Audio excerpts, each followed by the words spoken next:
Good morning all of you. एक बहुत बड़ी समस्या कही है, ज़रूरत कही है, उससे अलग आज के दिन सभी पेरेंट्स का, टीचर्स का, मैनेजर्स का, एजुकेशनिस्ट या जितने भी लोग समाज में आज बड़ी संख्या में जो पढ़ा लिखा तबका है, उसको एक समस्या का हल ढूंढना है। सफल लोगों के दौरान बहुत है, सफल चेहरों की विज्ञापन करने वाले बहुत हैं कि हमने पढ़ा है, यहाँ पढ़े हैं लोग, हमारे पास है कला पढ़ाने की। परंतु जो असफल या जो कामयाबी हासिल नहीं कर चुके, नहीं कर सके, उनको किसी ने नहीं कहा कि मैं इनका भी द्रोण मैं ही था, ये भी मेरी संस्था में पढ़े हैं, इनको मैंने पढ़ाया, ये किसी ने नहीं कहा आज तक। चमकते को कहते हैं उगते सूरज को सलाम वाली बात है, ये ठीक नहीं है। बच्चे सब हमारे 100 में से एक आगे गया नहीं। हमारा गलत काम करने, हमारा काम करने का गलत ढंग, हमारी अकुशलता, हमारी नासमझी ने उसको इतना आगे बढ़ा दिया और औरों को इतना पीछे धकेल दिया। यानी हमारा जो मैनेजमेंट था वो ठीक प्रकार से नहीं चल पाया, हम एक रूपता नहीं बरत पाए, हम बच्चों में सीखने के प्रति रुचि पैदा नहीं कर पाए। आज माँ बाप, परिवार के अन्य सदस्य, शिक्षक, प्रबंधक, सबके सामने मैडम मोंटेसरी ने कहा था सबसे बड़ी ज़रूरत है कि जो मौलिक शिक्षा प्राप्त कर रहे हैं, यानी एलिमेंट्री एजुकेशन जो बच्चे ले रहे हैं, 1 से 8 तक की जो मैं बात कर रहा हूँ, वहाँ बेकार का भूत, एक सरकार ने अच्छी बात की कि उन बच्चों में बेकार का भूत उतारा गया है। नंबरों का भूत नहीं, सिर्फ खाने में स्वाद आए, पढ़ने में उनको मजा आए और दिल खुश रहे, दिल और दिमाग दबाव में नहीं।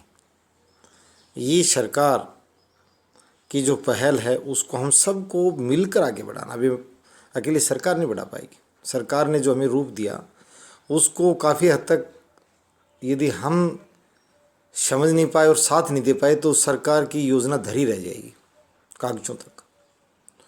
तो इसके लिए सबसे पहले बात है कि जब आप घर में बच्चों से बात करें तो शिक्षा उनके पटल पर लाएं, शिक्षा का भय खत्म करें, शिक्षा के प्रति उनका खौफ खत्म करें और शिक्षा के प्रति उनके अंदर जागृति पैदा करें। शिक्षा क्या है, शिक्षा क्यों ली जाती है, शिक्षा क्या क्या फ़ायदे हैं, तू क्या बनेगा, मैं शिक्षा नहीं ली पाई मुझे क्या नुकसान है। यानी कहानियों के माध्यम से पहले उनको छोटी छोटी भाषाओं के माध्यम से, छोटी छोटी बातों के माध्यम से, बहुत आसान तरीके से कहते हैं कि बचपन में अगर बच्चे को यदि रबड़ के शेर के सामने भी अगर बार बार अगर मुंह पकड़ना सिखा दिया जाए तो उस बच्चे के दिल में शेर के प्रति खौफ खत्म हो जाता है। वही बात आज ये होगी कि शिक्षा खौफ पैदा नहीं करे कि मैं काम नहीं करके ले जाऊंगा तो सर मुझे मारेगा, सर मुझे डांटेगा, सर मेरी बेइज्जती करेगा। नहीं, ये शब्द खत्म हो जाना चाहिए। सिर्फ खेल की भावना से कम सीखे ज़्यादा सीखे, धीरे धीरे सीखने का भाव पैदा करें, अपनी गति से चलने दें और 1 से 8 तक सब ज़्यादा हिंदी सिखाने पर, यानी मातृभाषा सिखाने पर जोर दें। उनको ज़्यादा गणित और अंग्रेजी की समस्या न उलझाएं, वो सामान्य स्तर की रखी जाएं। अभी बॉम्बे हाई कोर्ट का जो फैसला आया था, वो मैं पहले भी इस तरह की बातें हम कर रहे थे कि बच्चों को 2 भागों में बांट लिया जाए। उन्होंने कहा कि बच्चों को 2 पाठ्यक्रम दे दिए जाए, बात वो एक ही। कुछ बच्चे जो आगे चलकर 10वीं के बाद जिनको गणितीय अध्ययन नहीं करना है, यानी वो नॉन मेडिकल नहीं लेंगे, इंजीनियरिंग शाखाओं में नहीं जाएंगे, उन लोगों के लिए अभी बॉम्बे हाईकोर्ट ने कहा भी था कि सामान्य गणित रख दिया जाए, सामान्य समझ वाला। और जो लोग आगे गणित लेने जा रहे हैं उनके लिए एक जो उच्च यानी A ग्रेड का मैथ्स रख दिया जाए। वो बात काफ़ी हद तक हम बहुत पहले कह चुके थे। हम उसको दूसरी भाषा में कर रहे थे कि बच्चों को 10वीं में उत्तीर्ण होने के लिए, जैसे माध्यमिक की एक्सरसाइज थी NCERT की बुक में 14 और 15 की प्रायिक था, वो बड़ी कारगर रही। बच्चे उसको बड़े आसानी से समझते थे, माध्य कैसे निकालें बहुत आसानी निकालते थे, प्रायिकता कैसे निकालें बहुत आसानी निकालते थे, रेखाखंड का विभाजन कैसे करें बड़ा आसानी से करते थे, समरूप त्रिभुज की रचना कैसे करें। यानी मैं ये कहना चाहता हूँ कि वो एक ऐसा आसान पाठ्यक्रम और जटिल पाठ्यक्रम दो हिस्सों में था। तो जो सामान्य बच्चे थे उनको लगभग ये सुझाव दिया जाता था कि बेटा आप इसको देख लें, तो उनमें बड़ी रुचि पैदा होती थी। आप शेष पाठ्यक्रम पर ज़्यादा न जाएं, न उलझें, ये आपको उत्तीर्ण करवा देगा और आपकी रुचि भी पैदा कर देगा। तो मुख्य बात ये है कि हम सबको इस मेन विषय पर, मुख्य बात पर लोग अपने जो हैं शहरी क्षेत्र में, आजकल ग्रामीण क्षेत्रों में भी कई स्कूल का नाम सुन लेते हैं कि बिल्डिंग के नाम से बहुत बड़ा भवन है, ये है वो, या विज्ञापन देख लेते हैं। नहीं, इस चकाचौंध में जाने की जरूरत नहीं। शिक्षा किसी भवन से जुड़ी नहीं है। सबसे पहले बच्चे को मानसिक रूप से तैयार किया जाए। और शिक्षा इतनी बड़ी बात नहीं है कि उसकी ज़िंदगी को इंद्रेश बना दे, नहीं, ऐसी शिक्षा किसी काम की भी नहीं है। मैं ये बताना चाहता हूँ, ऐसी शिक्षा में उत्कृष्टता किस काम की नहीं है कि तो सभी को सामूहिक रूप से बड़ी सरलता के साथ एक हमें कठोरता त्यागनी पड़ेगी। मौलिक शिक्षा में बहुत विनम्र भाषा का प्रयोग करना पड़ेगा। इसके लिए शिक्षकों को इस बात पर आना पड़ेगा, बहुत विनम्रता और आवेश को त्यागना पड़ेगा। निश्चित रूप से चाहे अपनी कक्षा का बच्चा हो या घर का बच्चा हो, थोड़ी गलती करता है, बड़ी उम्र के व्यक्ति में हो सकता है कि बार क्रोध भी आ सकता है, परंतु क्रोध ना लें और इस मामले में इतने विनम्र हो जाएं कि उनको सरलता से चलने दें। ज़्यादा यानी इतनी तीक्ष्णता न बढ़ाएं कि वो तेज़ी से जाएं, नहीं तो कोई बात नहीं है।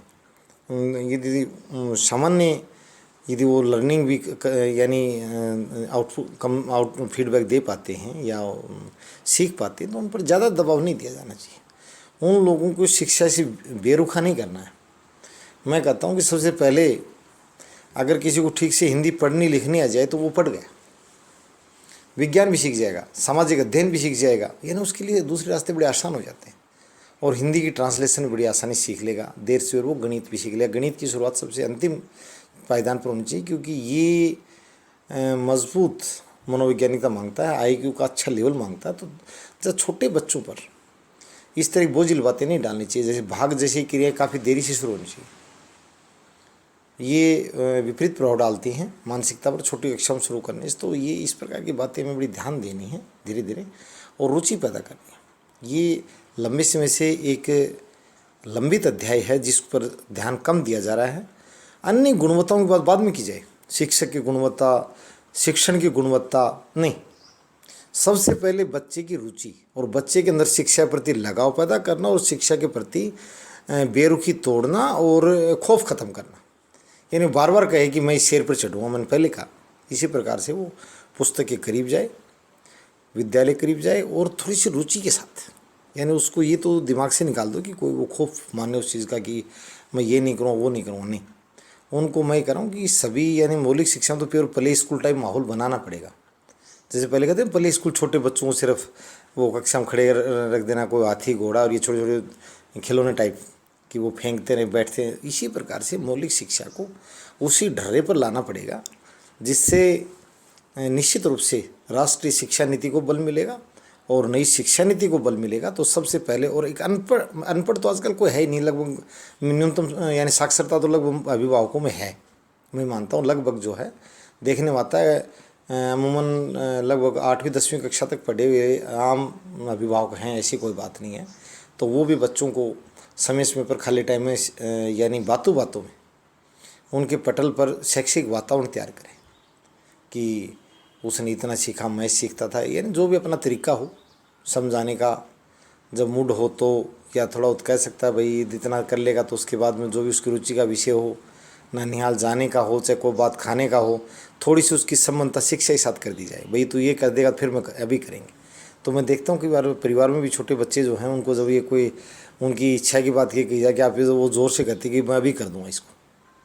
तो इनको इस तरह की चीज़ें जोड़ें, उनकी अटैचमेंट या संबद्धता उनके साथ बनाएं और शैक्षिक परिदृश्य को सभी अभिभावकों से, शिक्षकों से और अधिकारियों से भी कई बार ये भी सुनने में आता है कि अधिकारीगण और जो नीचे के जो विजिटर जो लोग हैं या सुपरविजन का जो काम लोग करते हैं, अध्यापक लोग कहते हैं सर ये फ्री हैंड पढ़ाने नहीं देते।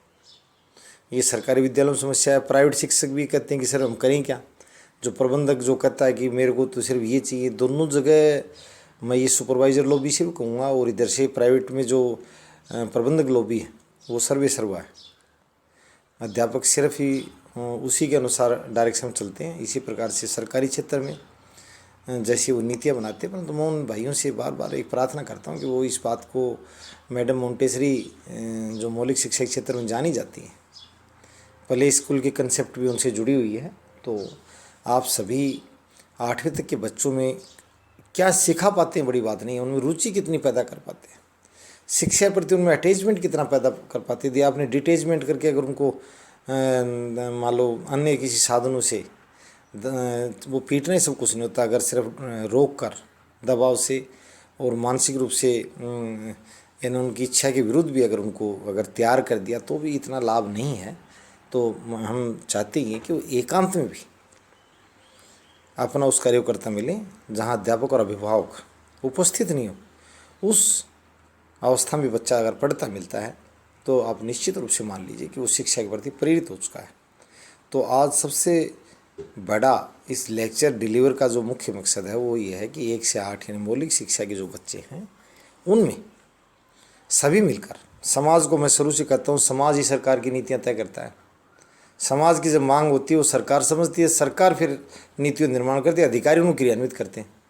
अगर समाज किसी बात को नहीं उठाएगा तो न सरकार उस पर पहल करेगी कि सरकार इंतज़ार करती है समाज के फीडबैक का कि समाज क्या चाहता है। आज लोकतांत्रिक सरकारें जो समाज के अनुसार चलती हैं।